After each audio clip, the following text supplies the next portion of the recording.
Let's take a look at markets as we are 15 after the hour here on the East Coast. We're taking a look at the Dow down 2.5%, S&P 500 down 3.5%, and the Nasdaq down 4.2%, a nasty sell-off this 2 days before the Federal Reserve's much anticipated announcement. Again, we're expected to hear from Fed Chair Jay Powell at 2 p.m. on Wednesday. Another 50 basis point hike on the table. That remains the expectation. But of course, with all the choppiness in the market, the question is, will further Fed rate hikes rock the boat further? Joining us now to break it down, former New York Fed official Joseph Wang, a.k.a. Fed Guy 12 on Twitter. Great to have you on the program, Joseph.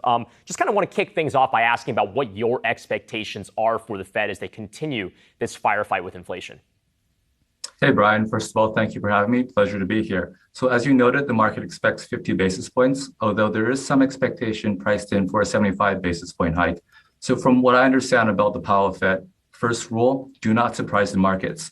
So as Powell has been noting, 50 basis points. Heading up to the meeting, I expect him to do 50 basis points. That being said, and as we can see priced into the markets, the terminal rate for the Fed funds is moving higher.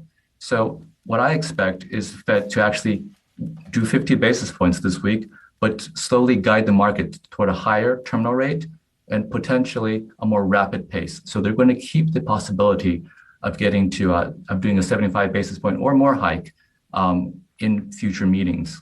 Yeah, and it seems like really the big, sorry, I just kind of wanted to ask for a little bit of elaboration on that, because I guess we've heard from the Fed that they're going to get 50 basis points in this meeting, 50 basis points again in the July meeting, which some might argue, did they paint themselves into a corner by promising that commitment? So when you say they're going to promise maybe a higher terminal rate, either through the dot plot or just through the press conference, does that imply that you see those more aggressive rate hikes happening in the later meetings that they haven't committed to, or actually changing the course for perhaps even July?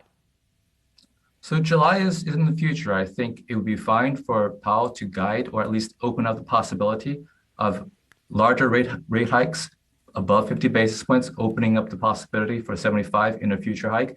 I think if you were to make the comment that, maybe there could be a 75 in July, I think that's early enough. So that would be enough time for the market to adjust.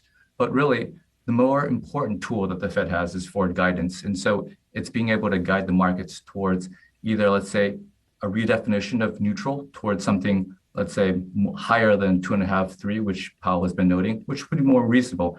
As you know, the neutral rate is a real rate of 50 basis points, but you have to add inflation to that to get a nominal rate. Now, inflation is rising, and inflation has different time frames, right? So it would be totally reasonable for him to take that angle to guide towards a higher neutral rate, and that would automatically shift the path of policy to a more restrictive stance. Alternatively, instead of saying that we're going to get to neutral quickly, Powell can simply say that we're going to move towards restrictive monetary policy, which would totally make sense since inflation is quite high.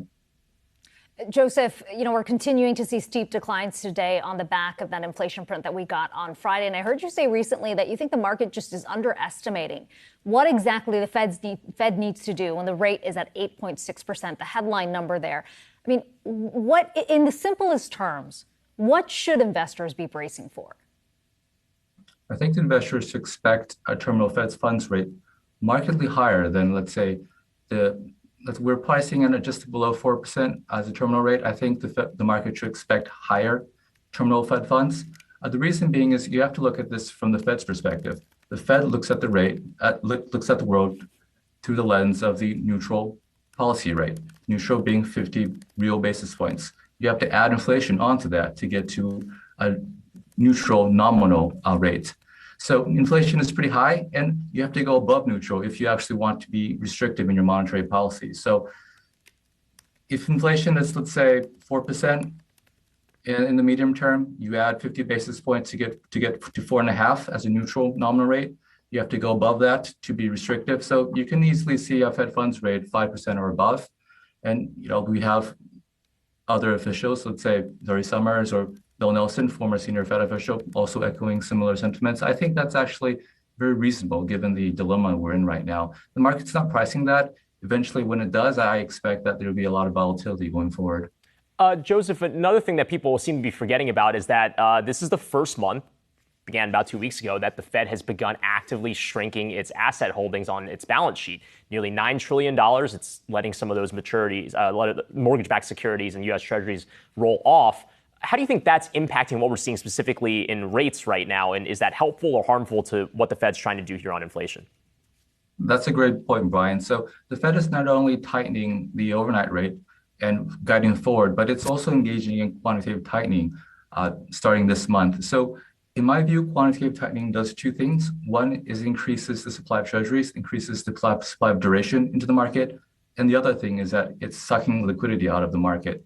So going forward, if you look at public sector projections, the private sector, the market, is going to have to digest about $1.5 trillion in treasuries this year and the next year. And that's historically quite high. So I expect that to push up term premia as we go higher. So that's going to put upward pressure on longer dated rates. I think the market is trying to price that in, but it's really hard to price in. The reason being that right now we have a change in who's the marginal buyer in rates. Before 2020, it was the hedge fund community. After 2020, it was the Fed and the commercial banks. And right now, the market has to go through a price discovery process where we figure out who the next marginal buyer is. And I think that might be disruptive, and it's going to put further upward pressure on longer dated rates. Now, the second part about withdrawing liquidity, now that's actually the worst time to be doing this right now. And as we discussed with Steve just a few minutes ago, everything is getting sold. And another way to look at that is that everyone is asking for cash. Now, it's in this context that what the Fed is doing is that it's kind of taking out the cash in the system. So everyone is grasping for a pooled cash that is shrinking. So that to me suggests more volatility going forward. And one last thing I would like to add is that it's not just the Fed that is withdrawing liquidity out of the system through quantitative tightening.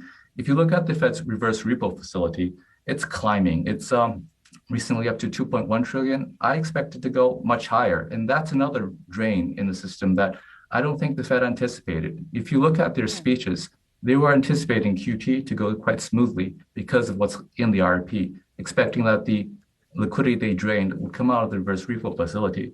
But that's not happening at all. The reverse repo facility is an additional drain. So what you're going to see in the next 6 months is that you have tightening from the Fed guiding higher. You have tightening from quantitative tightening, raising the term premium, and you have tightening from withdrawing liquidity. So I think it's going to be quite interesting to see how things develop in the coming months. Yeah, good context there ahead of the Fed meeting. Of course, everybody will be watching. And Joseph, we hope to have you back on the show again soon. Joseph Wang, FedGuy.com. Thanks so much for joining us today.